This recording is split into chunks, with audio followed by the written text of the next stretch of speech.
They sold my cat for $400 to cover a late fee. They had no idea that along with him, they had sold the key to a $50 million fortune and bought themselves my complete readiness to destroy them. The Connecticut air, heavy with the coming autumn, smelled of decaying leaves and stale wood smoke. It was a comforting stench after the aggressively sterile scent of St. Jude's Hospital. I stood on the porch, clutching the wrought iron railing, leaning slightly on my cane, and allowed myself exactly 60 seconds of genuine physical frailty. My heart felt like a carefully wrapped gift, ready to unravel if bumped too hard. 72 years and a new bypass, I thought, and I'm still here to annoy the children. David met me at the door. David, 45, wearing the same expensive, slightly rumpled clothes he'd owned since 2018, the year he decided that consulting meant drinking expensive whiskey and worrying aloud about market trends. Mother, you shouldn't be standing. Here, let me. Don't touch me, David, I said, my voice barely a rustle. Weakness was a tool, exaggerated frailty was a shield. I can manage the threshold. Sarah was waiting in the parlor. Sarah, 42, divorced twice, perpetually seeking an investment opportunity that didn't involve actual work. She looked distraught, which meant she needed money, or she had just ruined something expensive. The house was too quiet. That was the first thing. Our house in Greenwich, modest by local standards, historical by mine, was never silent. There was the constant, low-frequency hum of the old boiler, the creak of the foundation settling, and the deliberate, rhythmic thump of a 19-pound black cat launching himself onto the dining room table. The silence was deafening. I placed my cane against the mahogany newel post, sinking slowly onto the antique velvet settee. I did not look at them yet. I looked instead at the perfectly straight lines of the oriental rug, noting the slight fraying that hadn't been there before I left. "Where is Silas?" I asked. The question hung in the air, heavy and noxious, like cheap perfume. Sarah started to cry, the instant, theatrical tears she reserved for traffic tickets and tax audits. "Oh, Mom, you just got home. Can we just talk about your medication, please? You look so pale." "I look pale because I spent a week with my chest cracked open, Sarah," I replied, my gaze finally fixing on David. He couldn't meet my eyes. That told me everything. David was the coward. Sarah was the strategist. When they partnered on a lie, David was the first to buckle. "The cat, David," I prompted. He swallowed hard. His face flushed a patchy red. We had a situation, Mother. A truly urgent one. The car payment, I needed to get to that interview in Stamford, and the tow company was going to sell it at auction if the late fee wasn't paid by midday yesterday. It was only $400, but the bank refused to transfer. He trailed off, gesturing vaguely. "You sold him. I finished for him," the words tasting metallic. My reaction was not the one they had anticipated. They expected rage, a hysterical outburst worthy of a reality show, maybe even a new cardiac episode that would land me back in St. Jude's. They had banked on the drama of an old woman losing her only companion. Instead, I smiled. A thin, slow, terrifying smile that did not touch my eyes.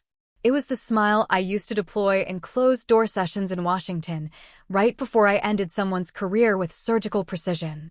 For $100, I mused, leaning back into the settee, admiring the dust motes dancing in the afternoon light. Silas, the most stubborn, aristocratic, and fiercely loyal creature I have ever known, traded for a measly $400. Sarah, sensing the strange calm, stepped in, defensively. "It was temporary, Mom. We thought, just until your recovery fund clears, we could buy him back." "Silence," I said. It was not a request. It was an executive order, delivered with the low, steady authority I hadn't needed to use in 10 years. They froze. My priority shifted instantly. The pain in my chest, the weariness, the betrayal, all of it dissolved into a single, crystalline thought: damage control. Silas was not merely a cat. He was my last, tangible link to a life I had sworn to bury, and a promise I had sworn to keep. "I understand the exigency of your financial embarrassment," I said coolly. "Now, who purchased him?" David stammered, fishing a crumpled scrap of paper from his pocket. "A woman. In New York. She paid cash." Picked him up yesterday afternoon. She seemed very serious about cats. He handed me the paper. I unfolded it carefully, preserving the creases. Scrawled in Sarah's hasty handwriting were 3 pieces of information. A. Richter. Upper East Side. A cryptic phone number. I read the name aloud. RCHDR. I looked up at my children, who were standing there like 2 guilty school prefects. You may go. I need to rest now. But before you do, I added, my voice dropping back to that dangerous whisper, I need you both to understand one thing very clearly. I tapped the paper with a manicured finger. You didn't just sell a pet. You created a liability. And liabilities, if not managed swiftly and absolutely, tend to explode. I waited until they retreated, muttering apologies and promises to call the buyer immediately. As soon as the door closed, I retrieved my cane, crossed the room, and locked the parlor door. The name, A. Richter. I hadn't heard that name in decades, but it resonated with a particular, high-pitched frequency, the sound of power and unforgiving legal architecture. This was not a random cat lover. I went to the secret compartment in the mantelpiece, the one David and Sarah had forgotten about since they were teenagers. My fingers brushed against the heavy, cold brass. I pulled out the object I had kept hidden for 10 years, a large, intricate bronze medallion, designed to look like a Roman coin, too heavy for any standard pet tag. It was Silas's collar tag. I closed my eyes, remembering the dying words of Senator Julian Harrison. Protect him, Eleanor. The cat holds the key. The game, it appeared, was not over. It had simply shifted to a much, much higher stakes table. And my opponent was a lawyer from Wall Street who thought she'd merely purchased a pet. I needed Jack, my old lawyer. And I needed to know exactly who A. Richter was. Immediately. I did not rest. Rest was for those who could afford complacency. I locked the parlor, retrieved my old, shielded laptop, a relic from the late 90s, modified by a certain paranoid systems analyst I used to retain, and settled in. My physical body might have been compromised, but my mind, sharpened by years of navigating the sewage tunnels of Washington politics, was firing on all cylinders. A. Richter. The name felt like cold steel. I bypassed Google's cheerful algorithms and dug into my established network of private databases. The internet quickly transformed from a playground of distraction into a high-security vault. The results materialized quickly, confirming my worst suspicions and injecting a thrill of cold clarity into my veins. A. Richter was Adriana Richter. Not a sentimental spinster with a love for large black cats, but a specialist in ultra-high-net-worth estate litigation. Age 55, Harvard Law, partner at the formidable firm of Sterling and Graves. Her focus: intricate, deliberately opaque trusts designed to shield fortunes from taxes, heirs, and investigation. She didn't handle pets, she handled assets with commas and zeros. The price of $400 now seemed not just insulting, but catastrophic. David and Sarah hadn't sold a cat, they had traded a crucial piece of leverage for pocket change. They had inadvertently handed the property, Silas, to one of the few people capable of legally dissecting the opaque architecture of Senator Harrison's estate. I sat back, the pain in my chest momentarily forgotten. This was not a domestic squabble. This was the opening salvo of a major financial conflict. Julian, you always knew how to make an exit, I thought, running a hand over the bronze medallion. 10 years. 10 years since the senator had died in a private plane crash ruled accidental. 10 years since I had packed my bags, moved from D.C., and built this carefully constructed facade of Eleanor Vance, the retired widow who baked too many cookies and worried about her failing roses. Julian Harrison had been a master manipulator, a political titan whose power was built on decades of deeply buried secrets. I had been his chief consultant, his confidant, and for 5 intense years, his lover. When he realized his health was failing, he didn't draft a standard will. Standard wills invite scrutiny. He created a trust so convoluted, so audacious, that only a fool, or a cat, could be the main beneficiary. The official story, the one only Jack knew, was that the trust, valued at roughly $50 million, was locked behind a specific set of physical and chronological requirements. The primary requirement: Silas the cat had to be in the continuous, exclusive custody of Eleanor Vance. If those terms were met, the annual disbursements, ostensibly for Silas's upkeep, would begin. It was Julian's way of caring for me without leaving me a cent that could be traced back to his less-than-legal enterprises. The cat was the insulation. But why the medallion? I examined the brass disc under a strong desk lamp. It was too dense. Too solid. I tried prying at the seams with a paper clip, then a small jeweler's screwdriver. Nothing. It felt like a single, ancient casting. "The cat holds the key," Julian had whispered, his hand grasping mine, hours before his fatal flight. "But you, Eleanor, are the gatekeeper. Keep the tag on him. Always. The tag. Not the cat itself." I retrieved a specialized microtorch from my old drafting desk, a tool used for meticulous repair work. I delicately applied heat along the inner ring of the medallion. After a few agonizing seconds, which felt like hours in my current fragile state, there was a faint click. The front plate separated, revealing a cavity roughly the size of a thumbnail. Inside, nested in a thin layer of protective polymer, was a tiny, wafer-thin microchip. Not a pet tracker. This was professional-grade memory storage. My breath hitched. $50 million wasn't the stake. The stake was what was on this chip. Julian's private journals.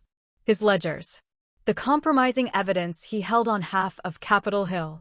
If Adriana Richter, the trust's expert, discovered that Silas was merely a placeholder for an archive of state-level secrets, the game would shift from civil litigation to national security.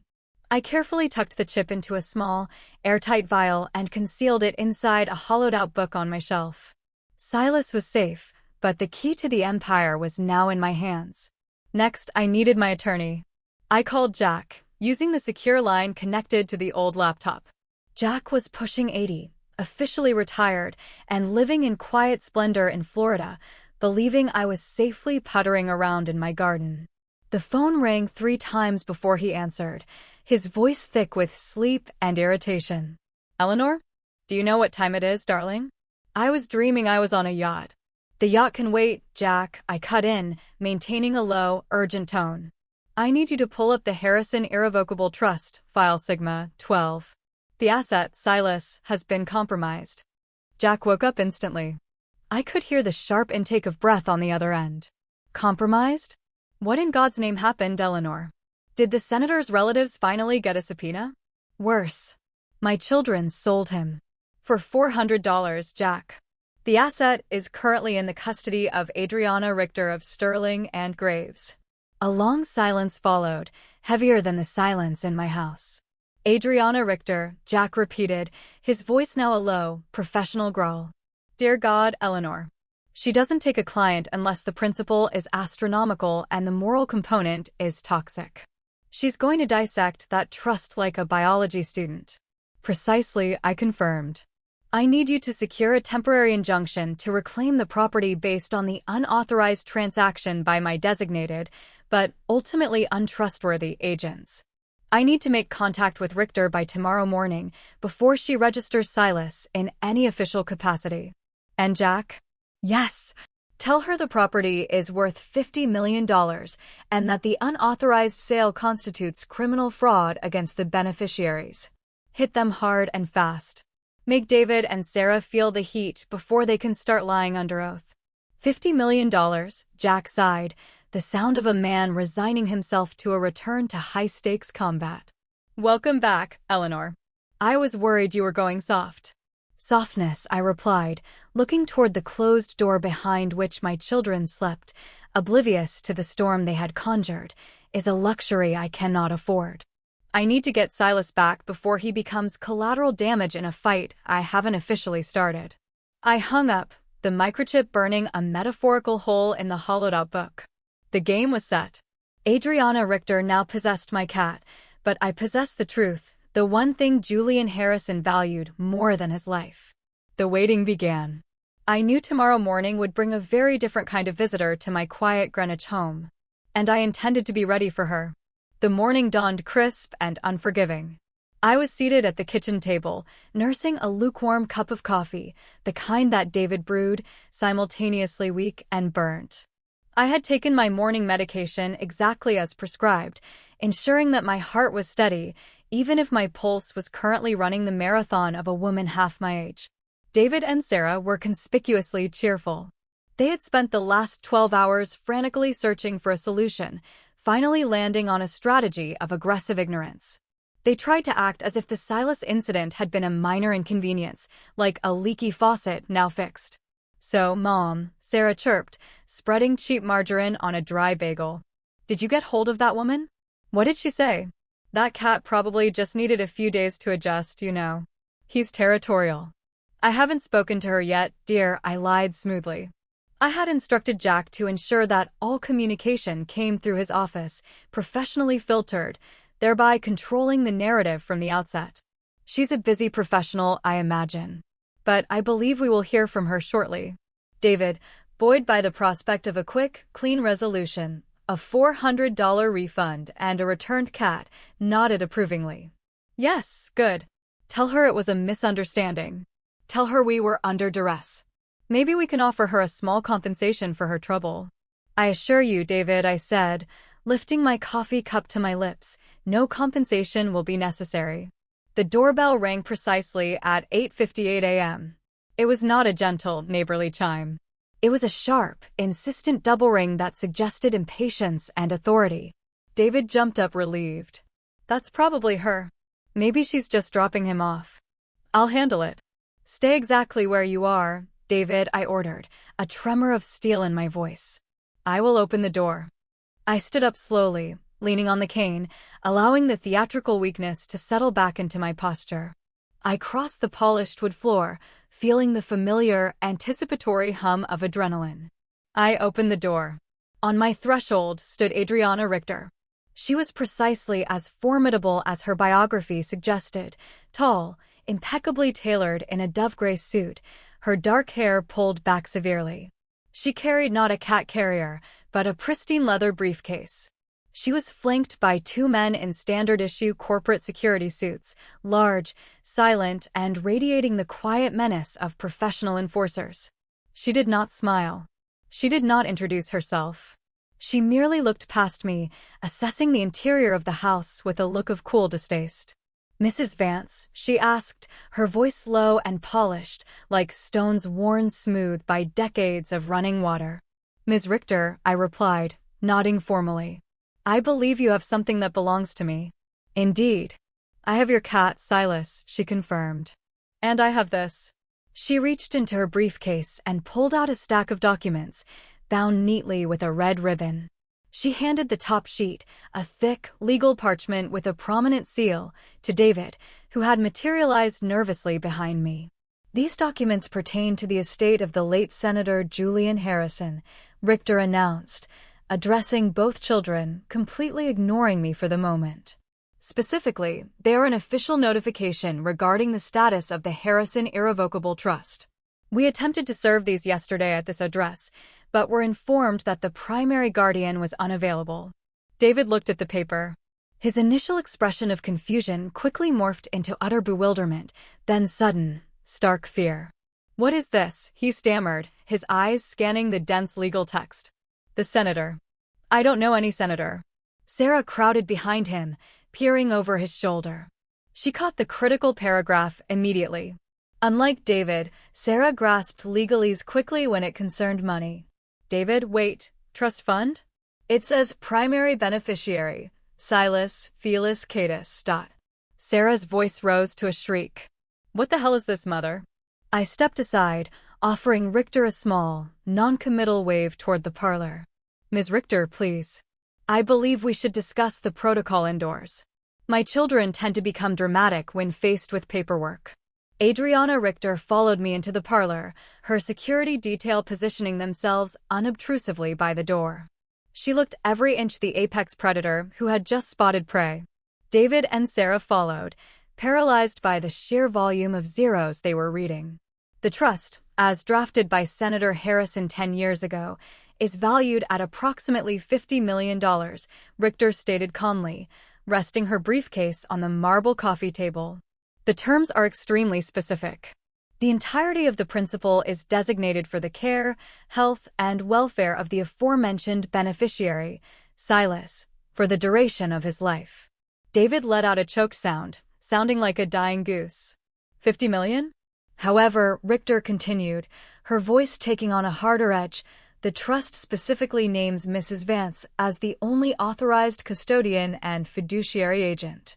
A critical, non-negotiable term of the trust mandates that the beneficiary must remain in the exclusive and uninterrupted physical custody of Mrs. Vance. She turned her attention fully to David and Sarah. Her gaze was chillingly dissecting. Your unauthorized, uncompensated, and undocumented sale of the primary trust asset, the beneficiary, Silas, constitutes a breach of fiduciary responsibility, potential theft of collateral, and highly irregular movement of protected property. In short, fraud. Sarah gasped, clutching her chest. Fraud? We didn't know. We thought he was just a cat. The law does not concern itself with ignorance, only with action, Richter snapped. Because of your actions, the entire $50 million trust is now officially under challenge from the secondary beneficiaries, the senator's surviving family, who are arguing that Mrs. Vance's failure to maintain continuous custody proves her incompetence as custodian. David's face was now past red, approaching purple. He stared at me, his eyes wild with fury and realization. You knew about this? All along? And you never told us? I finally sat down, folding my hands neatly in my lap. I looked directly at David and Sarah, my expression a carefully crafted mask of serene disappointment. Yes, David, I knew. I swore an oath to Julian to protect Silas and the terms of the trust. A task, I might add, that you managed to compromise within 48 hours of my release from a major surgical procedure. But we needed the money, Sarah wailed. We were desperate. $400. And for $400, I noted, a flicker of genuine malice entering my voice, you jeopardized my financial security, endangered the only friend I have, and managed to draw the attention of one of the most ruthless estate lawyers in the state. Congratulations. You have won the right to be sued for the entire amount of the lost principal, should we fail to recover the trust. The noise level in the parlor ratcheted up instantly. David was shouting accusations. Sarah was sobbing uncontrollably, listing all the ways I had ruined their lives by not telling them about the money sooner. I let the noise wash over me, a mere distraction. I focused on Adriana Richter. She was watching me, not the children. There was a look of professional curiosity in her eyes. She was assessing the real power dynamic. She was realizing that the hysterical children were merely pawns, and the quiet, post-operative woman was the actual player. I cleared my throat sharply. The noise stopped instantly, proving my authority. Ms. Richter, I said, gesturing toward the distraught pair.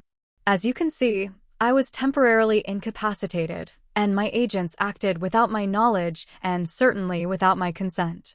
Now that I am officially back on my feet, I intend to regain full, exclusive custody of the beneficiary and immediately stabilize the trust. Richter looked at me, a glimmer of respect finally surfacing. That would be prudent, Mrs. Vance. However, there is a complication. I have the cat, but I require the official documentation proving your continuous, exclusive custody prior to the unauthorized sale. I can provide that documentation, I lied, knowing the microchip held the true key. But first, I need Silas back in this house. Immediately. I agree, Richter said, looking toward the door. He is waiting in the car. But understand this, Mrs. Vance. We are no longer discussing a domestic issue. We are now preparing for a highly contentious legal battle against the Harrison family. They are already moving to disqualify you and the cat, arguing this breach proves you are an unfit custodian. She paused, delivering the final, crushing news to David and Sarah. And if the trust is dissolved, David and Sarah, you will receive nothing. Furthermore, you will be liable for the legal costs incurred by Mrs. Vance. As the children collapsed onto the sofa in a state of utter, devastated silence, the doorbell rang again. But this time, it was the sound of a small, impatient paw tapping against the glass. The asset had returned. But the war had just begun.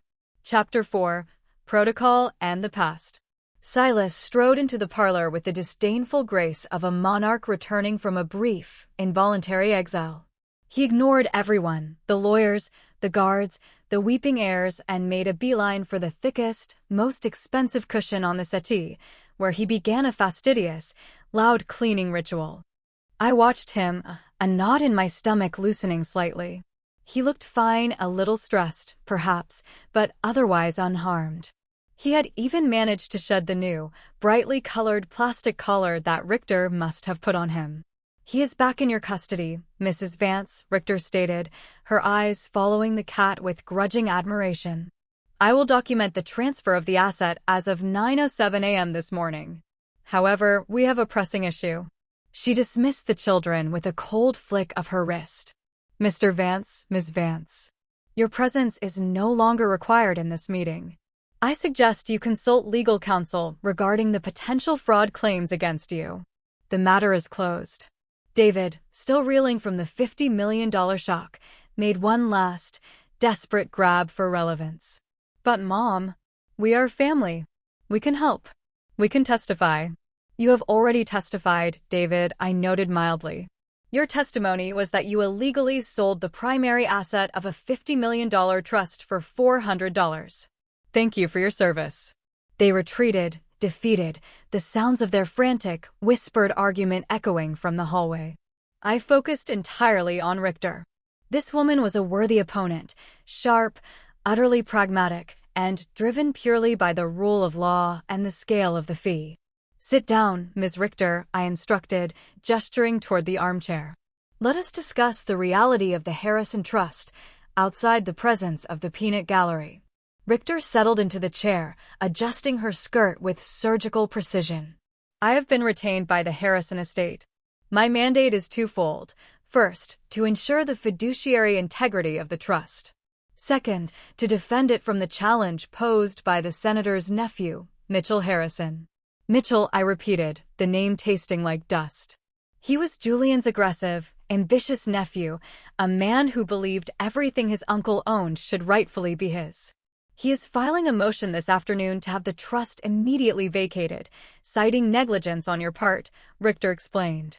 "He claims that if the primary custodian cannot prevent unauthorized sale, she cannot possibly guarantee the long-term safety of the asset or the funds." A valid point, based on the facts provided by my incompetent children, I conceded. "But tell me, Ms. Richter, why did you buy him?" She paused, slightly thrown by the directness of the question. "I was instructed by an intermediary for the trust to locate the cat after the transfer was flagged by an internal system monitoring Julian Harrison's non-standard asset registry," she explained. "The sale was a red flag. I paid the asking price and took possession to stabilize the asset before it vanished into a shelter or another anonymous buyer's home." "You moved fast," I complimented her. "I move fast when $50 million are at risk," she replied dryly. I looked at the cat, then back at her. "I believe there is more at stake than just the principal, Ms. Richter." Richter's eyes narrowed. This was the moment of truth, the shift from legal maneuvering to strategic alliance. "I only deal in facts, Mrs. Vance." "Then let me give you a fact that Julian Harrison never put into the official documents," I began, my voice sinking to a conspiratorial whisper. The continuous custody requirement was not merely about ensuring Silas received premium kibble. Silas was collateral. And I was the jailer. I gave her a brief, heavily edited flashback, a glimpse into my past. The air in the private study was thick with cigar smoke and the scent of expensive bourbon. Julian Harrison, a man who built his career on charming smiles and ruthless leverage, was dying of lung cancer. "They'll come for everything, Eleanor," Julian rasped, gesturing at the heavy steel safe built into the wall. "The feds, my family, the vultures from the other side of the aisle. They want the money, yes, but mostly, they want the insurance." The insurance being everything I knew, everything I logged, every favor, every payoff, every recorded conversation. He coughed, a terrible, rattling sound. "I couldn't just leave it to you, darling. That would implicate you in everything.